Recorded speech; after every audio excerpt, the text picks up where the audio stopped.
Hello, welcome friends. My name is Avinash and I welcome all of you to another interesting episode of Corporate Face-to-Face series. Friends, as all of you are aware, these episodes help us understand companies in a much better way. We come to know about their company's business model, their growth journey, their future growth plans, and we make it a point to talk to the promoters and the top managements of such companies so that all of us can get proper information from the right company perspective, and it helps all our investors to take a very conscious investment call. And friends, today we're going to talk about another interesting company which is already listed on the capital markets. The company's name is Sarda Energy and Minerals Limited, and I have the privilege of having the executive director and head group corporate finance, Mr. Nilay Joshi. Nilay, it's a pleasure to host you, and I'm quite sure that in this small interview, we'll be able to understand the company's operations in a much better way. Thank you, Avinash. It's a pleasure to be here on your platform. Thank you so much. So, Nilay, without wasting time, the first question is very relevant. In the current context, I think the company has posted its Q1 numbers. From a company perspective, what would be your version of, what would be the key operational highlights of this quarter? Because numbers have been pretty robust.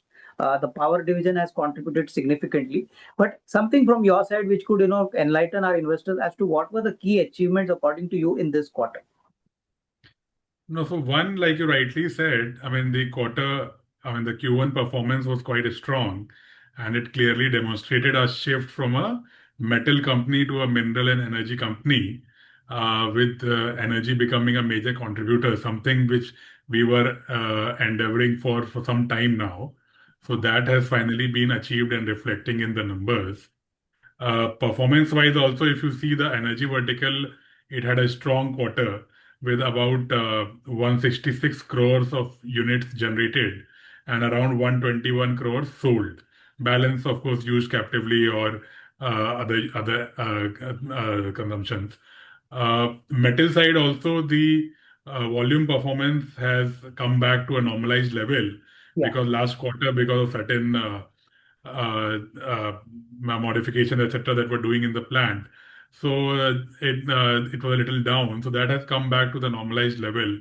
While the realizations kind of remain a little subdued if you see YOY. Yeah. Overall, I would say it was a strong quarter with a strong top line growth of almost 76% YOY and a strong PAT growth of almost 120 to 120%. Yeah. So overall, I think a good quarter for us overall. Nila, the second question is regarding the kind of capex which the company is currently, doing on an ongoing basis, and going forward, we understand that for the 800 megawatt power plant, also, I think the company plans to, incur a capex. So, if you could enlighten us by telling us what's the current ongoing capex for current year, and hopefully for 27, what is the kind of outlay which the company has planned? Okay, so I'll just take this question in in two different forms. One is the ongoing capex. So the ongoing capex right now, this year and the next year that will happen, will largely be on the mining side. So we are basically developing a couple of mining assets, and we expect to spend around say 500 to 700 crores annually on to operationalize these assets over the Okay. next 2 to 3 years. Okay. Uh, and this operationalization will happen sequentially, so it will be visible. Developments will be visible every financial year. So that is one part of the capex. This part we have been funding largely through, solely through internal accruals in the past also, and we plan to continue doing that. Okay. The second part which you touched upon is the 800 megawatt captive, the power plant expansion in SKS. So that basically, while to give an exact number on that capex will be difficult at this point, but what I do want to highlight is if you see there, greenfield power plants. Okay, so there's a clear number in the public domain from NTPC itself that greenfield power assets take around 10 crore per megawatt. Thermal power assets take around 10 crore per megawatt to basically come up. If you look at our asset, we already have land in place. So when we acquired SKS, it had an EC for 4 into 300. So already the land is there in place. The switchyard is already there for 1200 megawatt. Water, etc., pipeline, everything is there built for 1200 megawatt. So we expect that to put up an additional 800 megawatt our per megawatt capex will be much lesser compared to a 10 crore per megawatt number, which a greenfield plant requires. So that is something we can guide. The rest of it will depend on the negotiations when you come to the table, but that much guidance I can definitely give. I think very nicely articulated by you, Nile.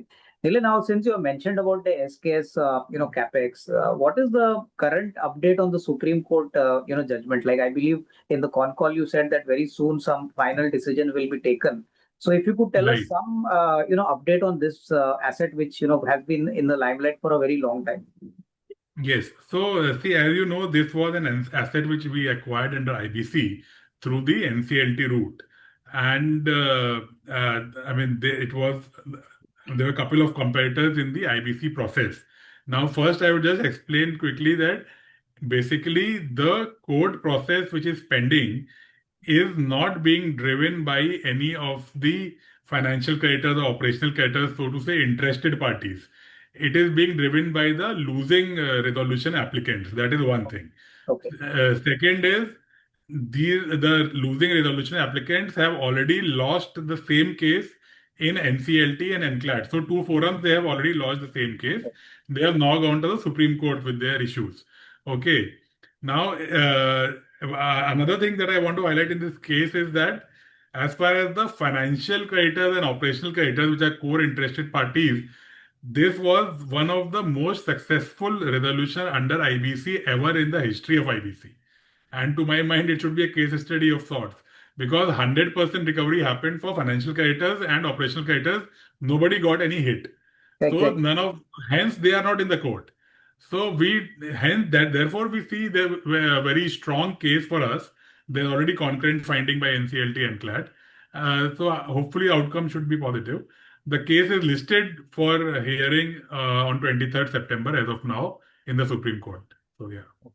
So once Nile, this September hearing is complete, hopefully everything goes in our favor. Then can we say that for 26 second half, or maybe for the coming financial year, we could see a full contribution from this unit to our overall business? I mean, is this thinking right? No, as far as the unit is concerned, there is no stay. Supreme Court has not granted any stay to anyone. Okay. So we have gone ahead and implemented the resolution plan. We Okay. have gone ahead and amalgamated the company already into Okay. SEML in Sarda Energy. So Okay. this year, anyway, the first quarter saw that impact of SKS numbers also. Okay. And this full year, you will see full year impact of SKS operations. Of Okay. course, because it was an asset under distress, Ah, we will do some sort of overhauling, etc., at some point in this financial year. okay. So to that extent, we might take a shutdown and all, but otherwise the full year numbers will be there in this financial year. Now, on the broader demand scenario, I think first quarter has gone. I mean, numbers have been pretty solid on the power side. Tell me one thing: what is the kind of growth outlook one could expect for FY26, both for the mineral and the power business? If you could just share your thoughts on how the market is shaping up, whether it should be better than last year, or in terms of prices, in terms of volumes. Some, I think, inputs on that will be really be helpful. For FY26, you're saying? Yeah. So see, FY26, now we clearly have three lines of business: minerals, energy, and metals. Yeah. So as far as the power, the energy business and the mineral business, which feeds into the, as of now, feeds into the energy business. So that vertical is going, I mean, with the growth of India remaining strong, that vertical is doing well. Uh, as far as the metal vertical is concerned, normally you would see that, the quarter two is a weak quarter, and hence, and Q1 anyways was not, I mean, a little subdued as far as the price realizations were concerned on the steel side. Yeah. So we do expect that after quarter two, normally the infra activity resumes, and hence H2 should be a stronger quarter for metals. Generally, also it is, and I think with the type of interest rate scenario globally and in India, Hmm. I think metals can maybe surprise on the upside. Okay. Okay. So, and power is stable. Power Yeah. is stable. I mean, normally quarter one is strong for thermal power, quarter two is strong for hydropower. Q3 normally is a little tepid because solar power comes in the system in a big way. And Correct. Q4 again is okay for thermal. So February, March is okay. So power will have the usual pattern. Metal, I think, should can surprise people on the upside in the second half of the year. I think now very articulated by you. I think really the second half is going to be a important period, because typically that is the time when demand for metals actually starts moving up. Nilay, now I wanted to understand, in a very broad way, what are the key strategic areas which the company wants to focus over the next, say, 2 to 3 years? We have three divisions, as you rightly said, but which of these areas are going to be of more strategic importance for us, which would give us the kind of growth impetus? So something on this, if you could please share. So see, right now the focus areas for us where the capex is happening, growth capex is happening, is largely minerals and energy. Now, mineral story to some extent has become evident to people, but I think what is not evident is still to people is the sorry, I mean the power story, the energy story has to some extent has become evident to people. Correct. What has not become evident, I think, is the mineral story. Ah, So because that is still in a development phase, correct. so as we speak, we have one operational thermal coal asset in Gare Palma 4 by 7, which is around 1.8 million tons as of now. So next 2 years, we expect that capacity should move up to say 5.2 million tons. That is one part of the growth of the mineral story. Okay. The other is the three mines on the high grade coal side that we are developing, which is Shahpur, Gare Palma 4 by 5 and Bartunga. Yeah. So over the next 3 to 4 years, those will also come under operation sequentially. So the mineral growth story, I think, over the next 3 years should become evident as a large profit contributor in Okay. the entire gameplay, which it is not as of now because it is under development as of now. Okay. And the Okay. growth in mineral, unlike in energy, growth in mineral will be sequential because Okay. every year something will come up, some enhancement will happen, etc. On the energy side, I think next 2 to 3 years will I mean, of course, this year we'll see the full impact of SKS, and after that, I think the we will be basically involved with constructing approval, all of that for the 800 megawatt in SKS and the 50 megawatt of hydropower. So the power side, the growth will be more of a step function. It won't be a linear function. Yeah. So as and when these assets become operational, the growth will become visible. So Okay. clearly for the next 4 to 5 years, I think our hands are kind of full. And I think the growth story is clearly visible as far as we are concerned, in terms of both minerals and energy sector. Okay. Well, I think thanks for the answer. Nilay, now tell me one thing in a very qualitative way. If one were to ask you, what is the company's differentiator if you compare ourselves with the other peer set of companies within the metal and the energy sector? I mean, in what way are we attractively kind of positioned? As you rightly said, that the SKS acquisition has also been a very valuable acquisition for us. It's been a kind of a very strong acquisition at the right price at the right time. So any two or three qualitative factors which keeps us more competitive or keeps us more attractively positioned compared to other peers in the same industry, if you could please highlight one or two points for us. I will give a broad highlight, but before that, I will just maybe try and correct you slightly that so I don't think we truly have a peer in the industry because I think I strongly believe that we are uniquely positioned in the sense that we are largely fully integrated in all of our verticals, whether it is energy, whether it is minerals, whether it is metals. So we are largely fully integrated in terms of raw material, in terms of energy, all of that. Secondly, also because of the integration, we are also largely independent.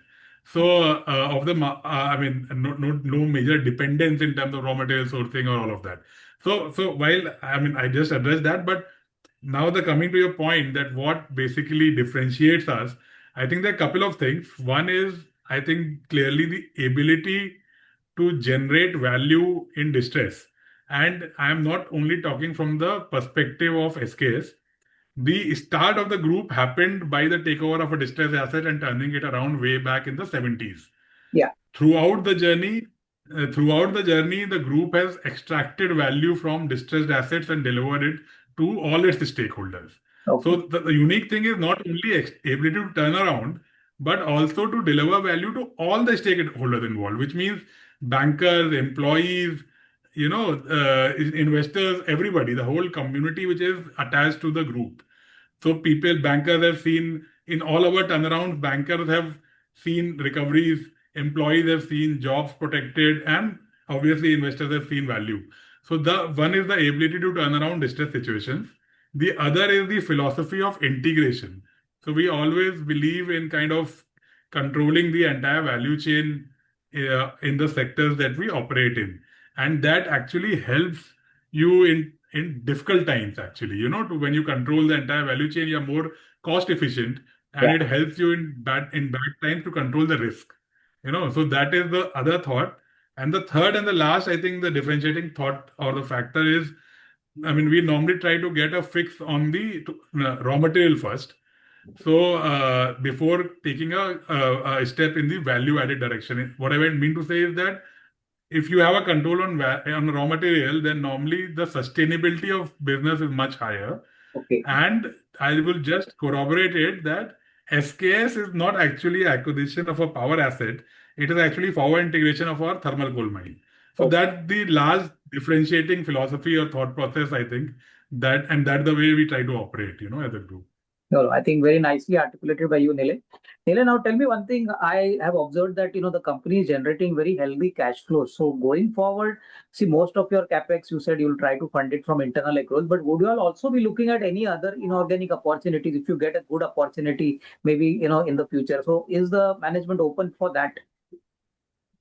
Yeah, so like I said, we are always in lookout for situations where we can extract value for all the stakeholders. So we keep looking at various I mean situations which are unfolding around us and keep evaluating them, participating, etc. So that's a part of the process. Yeah. Okay. Okay, now the last question, Nilesh, today is, I think we run a business which is obviously partly cyclical and, obviously which is related to global markets. Tell me one thing, what is the key business risk for us? Is it global metal prices? Is it, change in government policy? Typically, what is the kind of business risk you monitor 24 by 7 to ensure that the company runs smoothly? No, see, I think the risk monitoring is one aspect, but I would say, put it this way. See, we operate in core sectors, right? And we are very, very closely, directly linked to the growth of the Indian economy. So I think as long as the Indian economy is doing well, we expect to continue to do well, because that is where we are operating, that is what we are. Correct. As far as materials or other things are concerned, I think we have successfully diversified ourselves in a major way to kind of, and in a conscious manner, to Yeah. get out of the cyclicality of the metal sector. So that remains an important part of the business, but then that is not the focus area. And the other area that we are in, we are, I think, very, very closely linked to the growth of the nation. We don't see any major issues happening in the mineral or energy sector because the country is expected to grow at a very decent clip over the next decade or so. So I think we'll keep on contributing to India growth story. I think very nicely articulated again, Anil. I think it was a very nice, discussion. We could get a very good sense of the company, and all our investors who would be watching this interview would also greatly benefit from this. So once again, thank you very much, Nilay, and best wishes to you and your entire management team. It was a pleasure hosting you. Thank, Thank you. thank you, Avinash. Thanks for inviting me. Thanks.